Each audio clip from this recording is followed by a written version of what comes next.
시간 하나님께서 저희에게 주시는 말씀은 요한일서 3장 18절과 로마서 10장 9절부터 10절까지의 말씀입니다. 첫 번째 말씀이 요한일서 말씀 읽겠습니다. 요한일서 3장 18절이 됩니다. 자막을 보셔도 되겠습니다. 제가 읽겠습니다. 자녀들아, 우리가 말과 혀로만 사랑하지 말고 행함과 진실함으로 하자. 두 번째 말씀은 로마서 10장 9절부터 10절까지의 말씀입니다. 찾으셨으면 우리 한 목소리로 같이 읽겠습니다. 같이 읽습니다. 시작.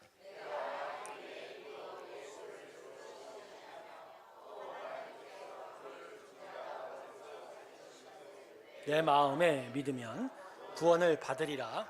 사람이 마음으로 믿어 의에 이르고 입으로 시인하여 구원에 이르느니라. 아멘. 우리 하나님께 영광의 박수 올려드리겠습니다. 아멘. 이 시대의 세태를 표현하는 문장들이 여러 개가 있는데 그 중에서 가장 가슴에 와닿는 말은 이거 같습니다. 이 시대는 감동이 사라진 세상이다. 다만 자극만 있을 뿐이다. 우리들의 오감을 유혹하고 건드리는 수많은 자극들은 쌓여가는데 정작 우리들의 마음에 어떤 떨림을 주는, 그래서 우리들의 마음을 움직이는 그 무언가의 만짐, 그 감동이 점차 사라져간다는 것이죠. 그래서 감동이 사라진 세상 속에서 사느라고 우리 참 퍽퍽하게 살아가는 것 같습니다. 자, 그러면 왜 우리 시대가 감동이 없는 세상이 되었을까? 저는 그 이유를 진심이 안 보여서 그렇다고 생각합니다. 진심이 잘 안 보이고 진심을 찾는 것에 실패하고 있기 때문에 감동이 없는 거죠. 그러니까 진심이 사라졌기에 감동도 사라진 것입니다. 여러분, 진심이라는 게 뭐죠? 거짓 없는 마음. 이걸 흔히 우리는 진정성이라고도 말하기도 하지 않습니까? 사람들은 진심이 담긴 진정성을 느낄 때 마음의 감동을 얻어요. 떨림과 움직임을 가지게 되는 거죠. 가령 진심을 담은 연설들, 진정성이 있는 사과, 또 진심이 통하는 그런 대화들, 또 여러 일들, 행동들을 통해서 우리는 기쁨과 감동을 얻게 되고 마음이 움직여가게 되는 거죠. 근데 어느새부터인가 우리들 세상에 이 진정성이 느껴지지 않는 말들과 진심을 느끼지 못하는 사과들이 가득 차고 있어요. 그리고 이러한 위선과 거짓들 때문에 계속해서 진심을 느끼지 못하면서 이 사람들의 마음에 냉랭함이 차기 시작하는 거예요. 그 가득 찬 냉랭함은 이내 굳어서 점점 마음이 단단해져 버리고 있는 거죠. 그리고 그래서 심각하게 나타나는 결과가 이게 마음에 굳어진 냉랭함으로 인해서 이제는 어지간해서는 사람들의 마음의 말에 진심과 진정성을 느끼지 못한다는 거예요. 저는 이러한 현상을 도로 위에서 많이 목격합니다. 그리고 저 자신도 마찬가지 증상이 나타나고 있음을 순간순간 발견하고 있어요. 운전을 하다 보면 실수할 수 있지 않습니까? 운전이 쉽지는 않은 겁니다. 운전의 미숙함도 있을 수 있고요. 그런데 그런 일이 있을 때마다 어떤 잘못이나 실수가 있을 때 그분에 대해서 솔직하게 미안합니다. 제가 실수했네요. 이렇게 표현하면 되는데 그런 진정성을 요새는 좀처럼 만나보기 힘들다는 거예요. 아예 자신의 실수를 아예 일부러 인정치 않은 뻔뻔함부터 시작해서 사과는 대충 하는 거죠. 아이고 죄송합니다. 괜찮아요. 이러죠. 저는 이게 기존에 가졌던 상처 때문일 수 있다고 저는 생각합니다. 이게 무슨 얘기냐? 세상이 솔직함과 진실함에 큰 손해를 입히고 있기 때문이죠. 이전에 진심을 얘기했다가 그것이 약점을 잡혀서 큰 공격을 받고 손해를 입게 되는 경우가 발생하면 그러다 보면 그 다음부터 진심을 말하기가 힘들어지게 되죠. 좀처럼 자신의 진심을 드러내기가 두렵기도 하고 싫게 되는 거죠. 결국 이와 같이 진심을 드러내기가 어렵고 어떤 경우에는 진심을 드러내는 것에 억압을 받기도 하면서 우리는 우리 세상에서 좀처럼 진심을 발견하고 또 만나기가 어렵게 되고, 그래서 감동을 얻지 못한 채 참 퍽퍽하게 살아가고 있다라는 거죠. 오늘 설교의 서두가 좀 길었죠? 근데 제가 오늘 이 진심이라는 것에 대해서 설명을 한 거는 우리의 믿음과 신앙생활에 이 진심이 너무나 중요하기 때문인 거예요.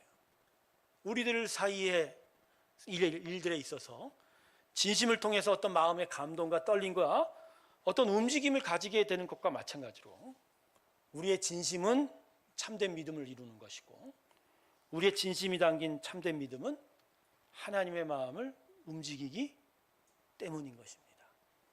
사도행전 13장 22절 한번 볼까요? 자막 볼까요? 패하시고 다윗을 왕으로 세우시고 증언하여 이르되 내가 이새의 아들 다윗을 만나니 내 마음에 맞는 사람이라 내 뜻을 다 이루리라. 개역 개정은 내 마음에 맞는 사람이라고 그러지만 개역은 내 마음에 합한 사람. 여러분, 내 마음에 맞는 사람이라는 게 결국 뭐죠? 하나님 마음에 들었다는 거예요. 다윗이 하나님 마음에 들었어요. 하나님 마음에 드니까 하나님께서 다윗에게 역사를 행했다. 내 뜻을 다 이루겠다. 그 일을 행하셨던 거죠. 자, 그런데 어떻게 해서 다윗이 하나님 마음에 들었을까요? 자, 여러분도 잘 알다시피 다윗은 참 실수가 많았고 죄가 많았습니다. 우리가 그냥 뭐 표면적으로 단순화시키면 다윗은 믿음의 사람이다 이게 얘기하는데 그 밑에는 얼마나 많은 실수와 범죄가 있는지. 대표적으로 밧세바를 병하고 그 남편 우리아를 고의로 전장터 보내서 죽게 하지 않았습니까? 그것 말고도 숱한 범죄와 실수들이 이 사무엘 상과 하서를 보면 하나같이 기록이 되어 있어요. 사실 다윗 왕과 비교가 되는 사울 왕의 범죄들에 비하면 결코 적지 않은 게 다윗의 죄였습니다. 그런데 다윗은 이 범죄함에도 불구하고 자신의 죄에 대해서 회개하기에 진심을 쏟았던 자였습니다. 하나님께 자신의 마음을 드릴 때 진정성이 있었다는 거예요. 자, 오늘 본문 시편 6편 한번 보고 싶은데요. 시편들 중엔 다윗의 시가 참 많죠. 특별히 자신의 죄에 대해서 다윗의 진심 어린 회개 고백이 있던 게 시편 6편, 시편 32편, 38편, 시편 51편인데 그 중에 6편 한번 자막으로 볼까요? 제가 읽겠습니다. 여호와여, 주의 분노로 나를 책망하지 마시오며 주의 진노로 나를 징계하지 마옵소서. 여호와여, 내가 수척하였사오니 내게 은혜를 베푸소서. 여호와여, 나의 뼈가 떨리오니 나를 고치소서. 나의 영혼도 매우 떨리나이다. 여호와여, 어느 때까지니까? 여호와여, 돌아와 나의 영혼을 건지시며 주의 사랑으로 나를 구원하소서. 사망 중에서는 주를 기억하는 일이 없사오니 수월해서 주께 감사할 자 누구리까? 내가 탄식함으로 피곤하여 밤마다 눈물로 내 침상을 띄우며 내 요를 적시나이다. 어떠세요, 여러분? 이 시편 6편을 읽어보면서 어떤 다윗의 진심을 느낄 수 있지 않습니까? 다윗은 정말 진심을 가지고 하나님 앞에 섰습니다. 그리고 하나님께서는 이 다윗의 진심을 인정하셨고 이 진심에 대하여 응답하셨죠. 결국 이 수많은 범죄가 있었음에도 불구하고 하나님은 다윗의 왕위를 끝까지 지켜주셨고 다윗을 통해서 이스라엘이 하나님의 나라를 이룰 수 있게 하나님이 역사하시게 된 거죠. 성도 여러분, 하나님께서는 당신의 성도들에게 진심을 요구하십니다. 우리에게 뭘 요구하신다고요? 진심. 하나님께서는요, 우리들의 행위에 완전함을 기대하지 않으세요. 우리들의 완전함을 기대하지 않으세요. 우리의 연약함을 누구보다도 잘 알고 계시는 하나님, 우리의 부족함을 너무나 잘 알고 계신 하나님이십니다. 우리의 모든 행위마다 100%를 요구하지 않으세요. 실수할 수밖에 없고 죄를 범할 수 없다는 것을 인정하십니다. 그래서 여러분, 예수님께서 다시 오시기 전까지는요, 어떻게 보면 하나님께서는 의의 판단보단 용서하시기를 더 열심히 하고 계십니다. 그 모든 일에 100%의 잣대를 갖다 대는 게 아니라 용서하시죠. 그래서 용납하시고 관용하시고. 그런데 대신에 하나님께서 우리에게 바라시는 건 우리의 진심을 원한다. 진심 말입니다. 그리고 그 진심 위에 하나님의 은혜의 나라를 세우기 원한다라는 거죠. 사도행전 5장을 보면 안타까운 사건 하나가 기록이 되어 있습니다. 그 사건은 아나니아와 삽비라 사건이죠. 아나니아와 삽비라 부부는 자신들의 소유를 팔아서 사도들에게 드렸습니다. 즉 하나님께 드린 거죠. 그러나 자신들의 판 소유의 일부를 자신들의 목으로 감췄어요. 그리고 사도들에게는 내 소유 다 판 그대로 다 가져왔다라고 말했습니다. 결국 이들이 어떻게 됐죠? 사도들의 책망을 받고 그 자리에서 안타깝게도 직사를 해버렸죠. 자, 그러면 왜 아나니아와 삽비라가 죽을 수밖에 없었죠? 왜 죽게 되었을까? 성경은 이 일을 왜 기록하고 있을까요? 이 부부가 하나님의 저주를 받은 건 그들의 행위에 완전함이 없었기 때문이 아니에요. 그들의 행위에 완전함이 없었기 때문이 아니라 그들이 진심을 가지지 못했기 때문이에요. 소유를 팔아 사도들에게 바치는 것에 두 마음을 가지고 있었어요. 겉으로는 하나님의 영광을 위해서 내가 무언가를 정말 열심히 하는 것처럼 보이지만 실상 그들의 마음 안에는 다른 것을 얻고자 하는 마음이 먼저였던 거죠. 이들에게 진심이 없었던 거예요. 아나니아와 삽비라는 사실 사도들에게 솔직히 말했으면 됩니다. 저희 소유를 팔았는데 저에게도 필요한 것이 있어서 어느 정도는 가졌습니다. 그리고 이것을 드립니다. 여러분 이랬으면요 사도들은 이 부부를 칭찬했을 거예요. 어렵고 힘든 상황인데 그나마 그래도 주께 드리려고 하는 그 마음을 인정했을 거라는 거예요. 그런데 이들은 그렇지 못했어요. 자신들이 사도로부터 받을 칭찬과 교회에서 얻을 존경과 명예를 위해서 이런 진실함과 솔직함을 외면한 거예요.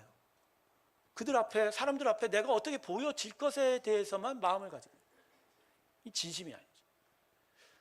저는 이 본문의 사건이 어떤 의미에서는 우리 시대의 이 교회와 성도들에게 위해서 하나님께서 더욱더 강조해서 당신의 마음을 드러내신 거라고 생각합니다. 진심을 가지고 못한 것 쳐놓고는 그 자리에서 직사한 거 좀 너무한 것 같지 않나요? 저는 이 본문을 읽을 때마다 좀 심한 것 같아.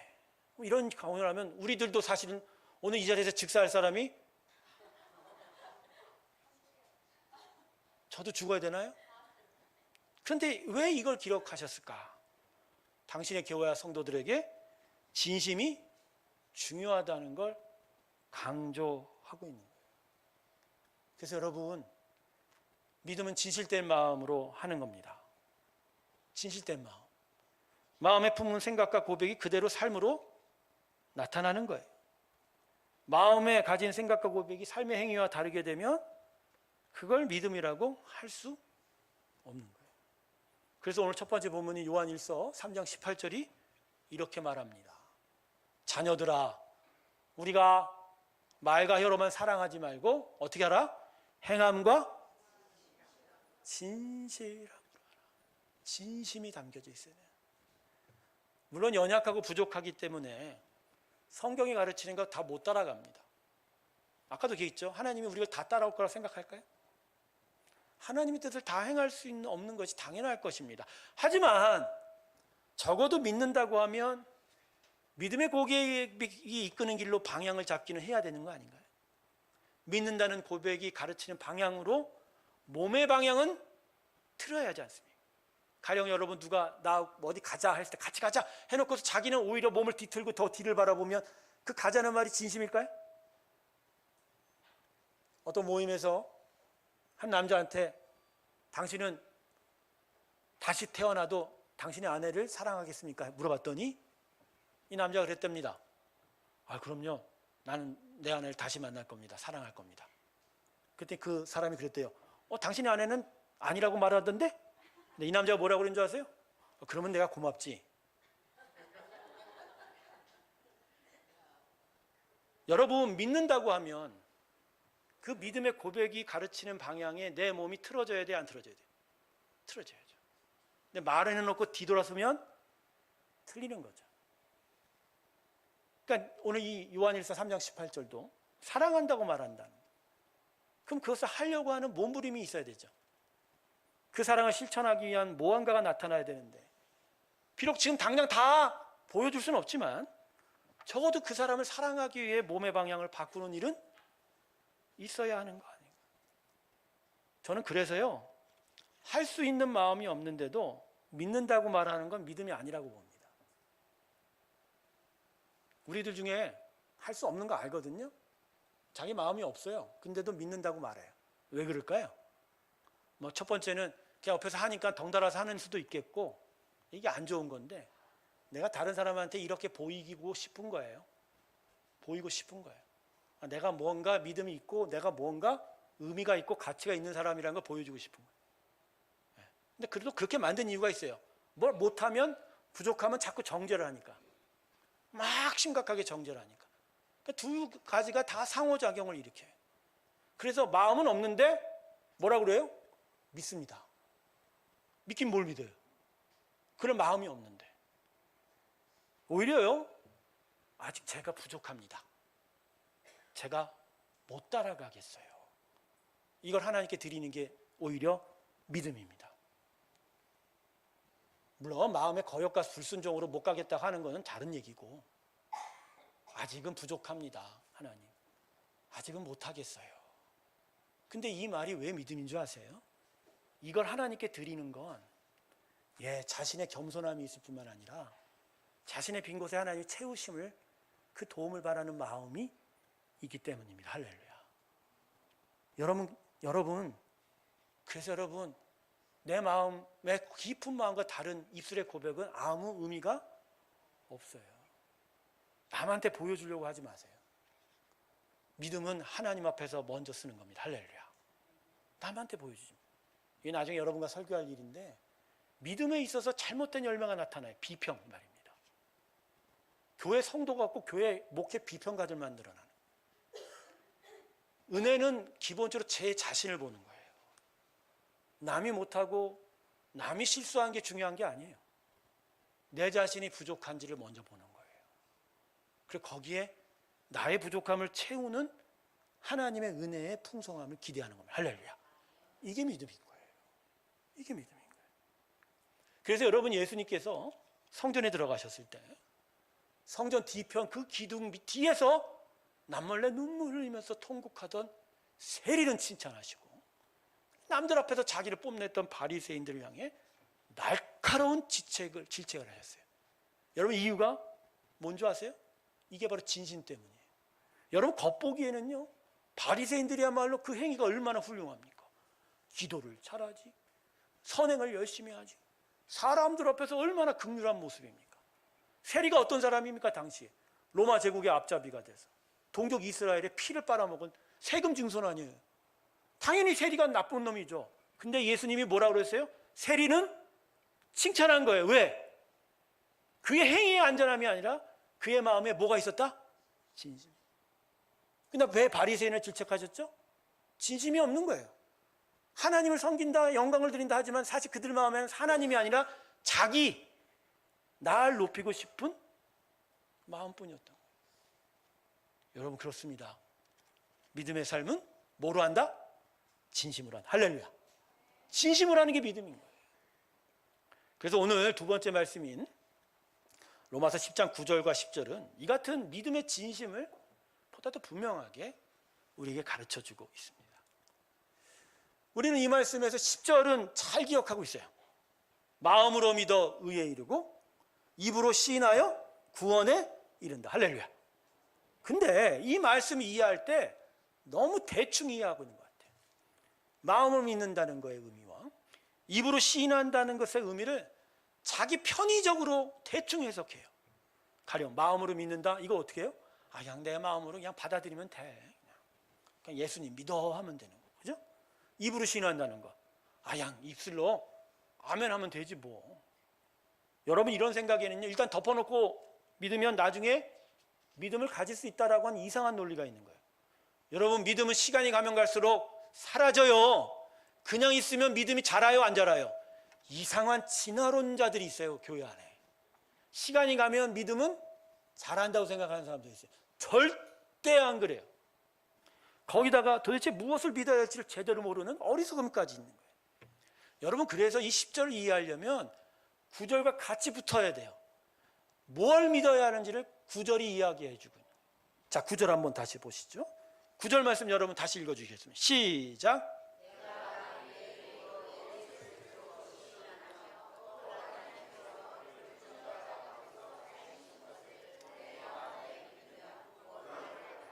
네, 9절은 도대체 마음에 무엇을 시인하고 입술로 무엇을 고백할지에 대한 얘기를 하는 거예요. 9절 말씀 정리하면 이거예요. 십자가에 죽으셨으나 사흘 만에 부활하신 예수님을 주인으로 시인하면, 인정하면, 동의하면, 그것을 섬기면 그게 의에 이르고 구원에 이른다. 할렐루야. 근데 여기서 주인이 뭐예요? 이 9절에서 말하는 주가 뭐냐고요? 영어로 로드예요. 주인님이에요. 종이 주인을 향해서 뭐라고 불러요? My Lord라고 불러요. 그게 기독교 신앙 안에서 나의 주님이라고 얘기해요. 주님인 거예요. 그러니까 믿음은 지식적으로 예수가 십자가에 죽었다, 다시 살아나셨고, 그래서 우리를 대속의 은혜로 용서하셨다에 머무는 게 아니에요. 그 예수님이 이제 우리의 인생에 뭐가 된다? 주가 되신다. 주인이 되신다. 그리고 그 예수님의 뜻이 우리를 주관한다. 그리고 우리는 그 뜻에 따라서 산다. 할렐루야. 그래서 예수님께서 이렇게도 말씀하신 거예요. 마태복음 7장 21절 같이 읽습니다. 시작.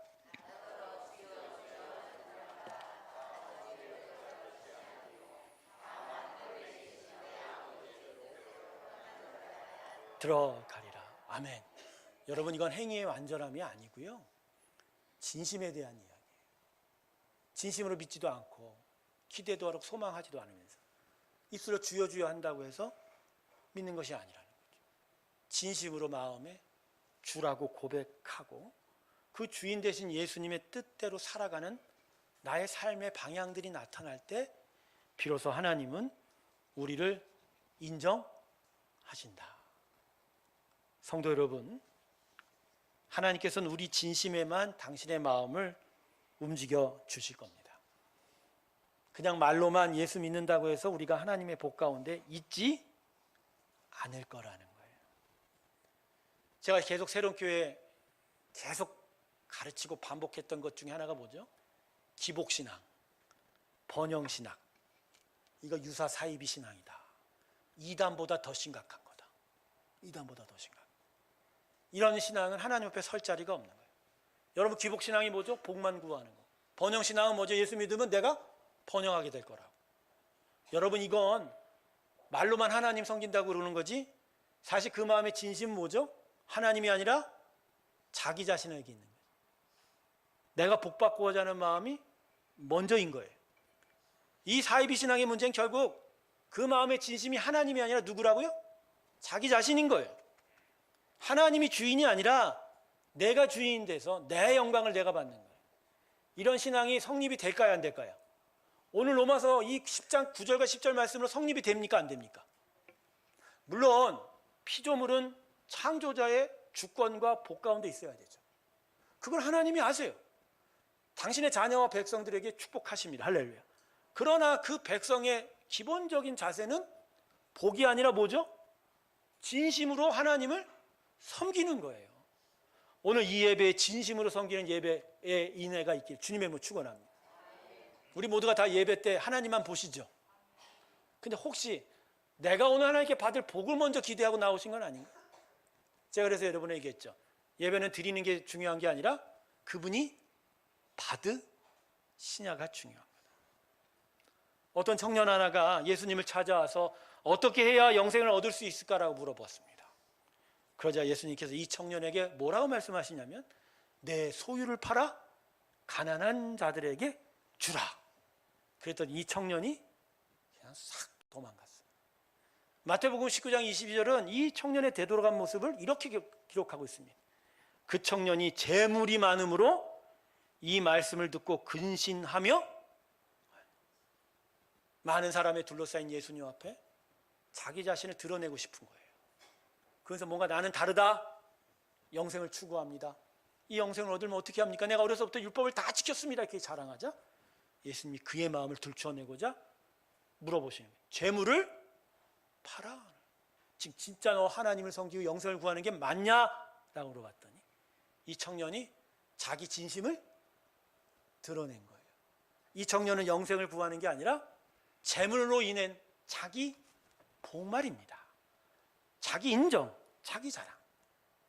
결국 자기가 하나님을 잘 섬기는 걸 통해서 하나님과 축복과 보상에 자신의 마음이 있었다는 것을 그대로 드러낸 것입니다. 여러분, 우리에게 하나님의 복을 원하는 마음이 먼저면 그것은 하나님의 은혜와 복과 관계 없을 거예요.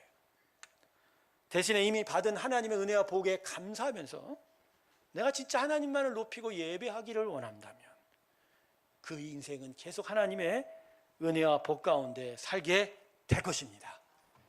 여러분, 하나님께 진심을 드리시길 주님의 이름으로 축원합니다.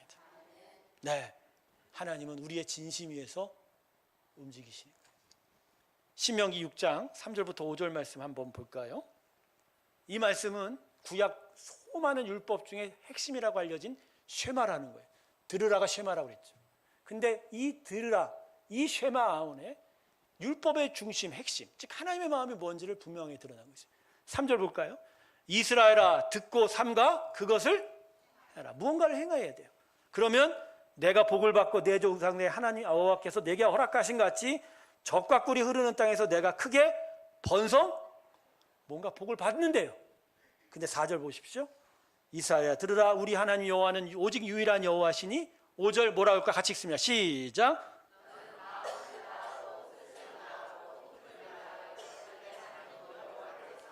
예, 지금 3절에서 무엇을 지키라고 한 거예요? 뭐 하지 말라, 뭐 하지 말라요? 아니죠. 하나님을 진심으로 사랑하라.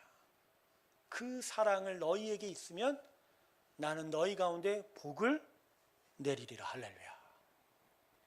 하나님을 진심으로 섬기세요. 진심으로. 내 마음과 뜻과 정성을 다하여. 비록 여전히 우리의 행위에 완전함은 없지만 진심으로 하나님 앞에 우리의 마음을, 아멘 한 구절에도 내 마음을 진심을 담아서 하나님께 해야 된다. 한국교회가 어려운 지경입니다. 숫자적으로 뭐 850만 그러지만 제가 볼 땐 교회 다니는 사람 지금 400만, 500만도 안 됩니다. 한국 지금 남한만 인구가 5천만이 넘어요. 여러분은 한국 교회 인구가, 성도가 한 3분의 1은 되는 줄 알죠? 어떤 분들은 절반 된데 아니에요. 10분의 1도 안 돼요. 근데 여러분, 이렇게 되기까지 우리 안에 있었던 가장 심각한 일이 뭔 줄 아세요? 세상은 우리한테 진심을 못 느낀답니다. 진정성을 못 느낀답니다.